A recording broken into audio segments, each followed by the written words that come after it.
যে মানুষগুলো তাদের নিজেদের ধর্মকে অনুসরণ করে আসে, পৌরাণিক তাৎপর্যগুলি তাদের হৃদয়ে একটি অতি বিশেষ স্থান দখল করে থাকে। যেহেতু প্রত্যেক ধর্মেরই কিছু পৌরাণিক তাৎপর্য রয়েছে, তাই মানুষের নিজস্ব অধিকার রয়েছে যত দিন তারা বাঁচবে এই বিষয়গুলিতে তাদের বিশ্বাস রাখার এবং তাদের কাজে ও কর্মে তা অনুসরণ করার। অন্যান্য ধর্মগুলির মতো হিন্দু ধর্মেরও কিছু পৌরাণিক সাহিত্য রয়েছে, যেগুলি শিক্ষা ও প্রচারের জন্য খুবই গুরুত্বপূর্ণ। শীর্ষস্থানীয়গুলির মধ্যে হিন্দুরা ভগবদ গীতার প্রতি খুবই শ্রদ্ধাশীল। এই বইটির একটি পবিত্র তাৎপর্য রয়েছে। যেহেতু বিশ্বাস করা হয়ে থাকে ভগবান শ্রীকৃষ্ণ তৃতীয় পাণ্ডব অর্জুনকে যে বাণীগুলি প্রদান করেছিলেন, সেই ধর্মোপদেশগুলোই এটিতে রয়েছে। যতদূর ভগবদ্গীতার শিক্ষা সম্বন্ধীয় প্রসঙ্গ রয়েছে তা অমূল্য ও এমন অনেক বিষয় রয়েছে যা আপনাকে ভগবদ্গীতা থেকে শিখতে হবে। এই শিক্ষাকে কেদাবী শিক্ষা হিসেবে নেওয়ার কোনো কারণ নেই, বরং এগুলো বাস্তব এবং এমন অনেক গুরুত্বপূর্ণ বিষয় রয়েছে যা আপনাকে ভগবদ্গীতা থেকে শিখতে হবে। এই গীতাই আপনাকে মার্গ দেখাবে।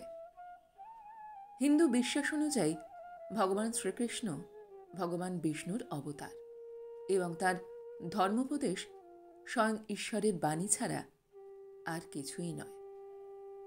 ভগবদ গীতা থেকে যে বিষয়গুলো আপনি শিখবেন তার উপর আপনাকে গুরুত্ব দিয়ে মনোযোগ দিতে হবে।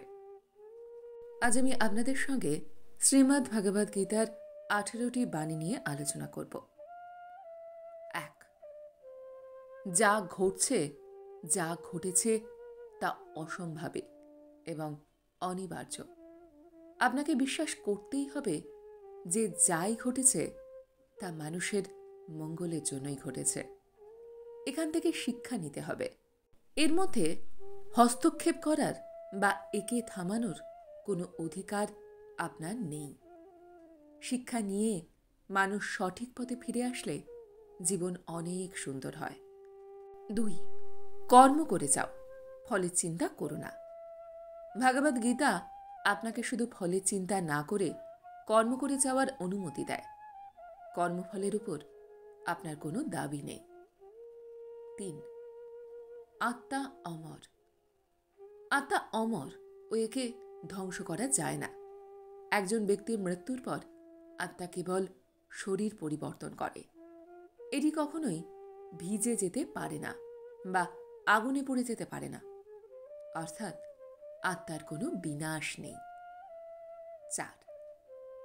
সঞ্চিত সম্পত্তি সম্বন্ধে চিন্তা বন্ধ করুন। ভগবদ গীতা থেকে আপনাকে যে বিষয়গুলো শিখতে হবে সেগুলির মধ্যে এটি একটি অত্যন্ত গুরুত্বপূর্ণ বিষয়। খালি হাতেই আপনি জন্মেছিলেন এবং সেই অবস্থাতেই আপনি এই পৃথিবী ছেড়ে চলে যাবেন। মৃত্যুর পর আপনি আপনার সাথে কোনো পার্থিব সম্পদ বয়ে নিয়ে যেতে পারবেন না। 5. লোভ, লালসা এবং ক্রোধ ত্যাগ করুন। লোভ, লালসা এবং ক্রোধ বিষ তুল্য এবং মানুষের প্রকৃতি ও চরিত্রকে নষ্ট করে। একটি শান্তিপূর্ণ জীবন যার পথ আপনাকে মহিমান্বিত করতে পারে, তার জন্য গীতা আপনাকে এই 3টি অশুভ রিপু দ্বারা ভুগতে দেয় না। 6. আত্ম অহংকার পরিত্রাণ করুন। আপনাকে ভগবদ গীতা থেকে যে বিষয়গুলো শিখতে হবে সেগুলোর মধ্যে এটি একটি অত্যন্ত গুরুত্বপূর্ণ। আপনি অহংকার মুক্ত না হলে বা পরিত্যাগ না করলে মানসিক শান্তি পাওয়ার কথা আশা করতেই পারবেন না। 7. প্রতিটি ব্যক্তি নিজেই নিজের পরম বন্ধু বা শত্রু। প্রতিটি ব্যক্তি নিজের ভেতর থেকে অনুপ্রেরণা নিয়েই থাকে, কারণ সে নিজেই নিজের পরম বন্ধু বা শত্রু। সে নিজেই নিজের চিন্তা ও ধারণা থেকে বহুল পরিমাণে প্রভাবিত হয়ে থাকে ও সেই অনুযায়ী কর্ম করে থাকে। 8, যেমন কর্ম তেমন ফল। আপনার কর্ম ঈশ্বর দ্বারা যথোপযুক্ত বিচার করা হবে। মৃত্যুর পর আপনার কর্মের জন্য আপনাকে দণ্ড বা পুরস্কার পেতে হবে।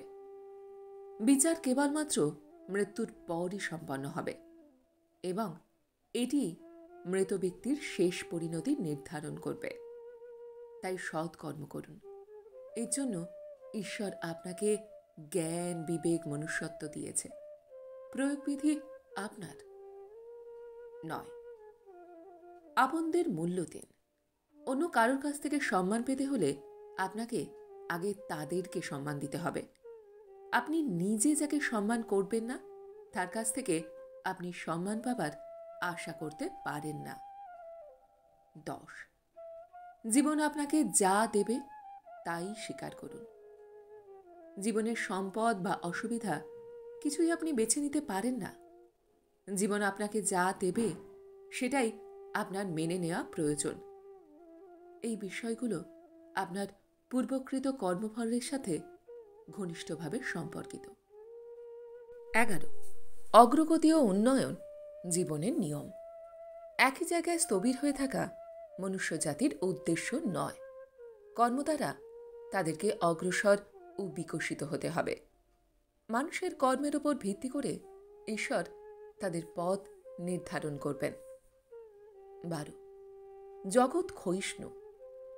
জগৎ ও সৃষ্টি প্রকৃতিগতভাবে ক্ষয়িষ্ণু। তার ফল একদিন না একদিন উভয়েরই অন্ত আসবে। পূর্ব নির্ধারিত দিন বা সময়ে পরিসমাপ্তির সাথে মিলিত হওয়া থেকে আপনি তাদের আটকাতে পারবেন না। 13, আপনার কর্ম ও ক্রিয়া ভগবান কৃষ্ণকে উৎসর্গ করুন। যেহেতু ভগবান কৃষ্ণ জগৎ ও সৃষ্টির পালক, আপনাকে শুধু আপনার কর্ম ও ক্রিয়া তাকে উৎসর্গ করতে হবে। আপনার জীবনের সাফল্য ও ব্যর্থতার সিদ্ধান্ত তাকেই নিতে দিন। 14, ভগবান শ্রীকৃষ্ণ সর্বোত্তম শক্তি। জগৎ সংসার ভগবান শ্রীকৃষ্ণেরই সৃষ্টি এবং সবই তার ইচ্ছা শক্তিতে ঘটছে। একজন মানুষ হিসাবে এর বাইরে কিছু নিয়ে চিন্তা করার অধিকার আপনার নেই। 15, ধনসম্পদ ও কামনার দাস হবেন না। ধনসম্পদ ও কামনার দাস বা হাতের পুতুল হয়ে পড়লে তা আপনার প্রকৃতি ও চরিত্রে একটি নিশ্চিত অধঃপতন নিয়ে আসতে পারে। প্রকৃতপক্ষে এর ফল চরম ব্যর্থতা হতে পারে। 16, মিথ্যা ও প্রতারণা থেকে বিরত থাকুন। কারণ এই মিথ্যার জন্য ধর্মপুত্র যুধিষ্ঠির সরাসরি স্বর্গবাস হয়নি, তাকেও কুকুর রূপ নিতে হয়েছিল। 17, নারী জাতিকে শ্রদ্ধা করুন, নইলে বিনাশ নিশ্চিত। ভরা সভাকক্ষে দ্রৌপদীর বস্ত্রহরণে কৌরবদের এবং সভাকক্ষে উপস্থিত থাকা সকলের পরিণতি আপনাদের জানা। 18, কোনো কিছু গোপন করাও ক্ষতির কারণ হতে পারে। পাশা খেলায় শ্রীকৃষ্ণকে যুধিষ্ঠির কিছু বলেনি। দুষ্টবুদ্ধির কাছে যুধিষ্ঠির হারে, যার পরিণাম অতি সাংঘাতিক ছিল। এই কথা ভগবান শ্রীকৃষ্ণ উদ্ভবকে বলেছিল।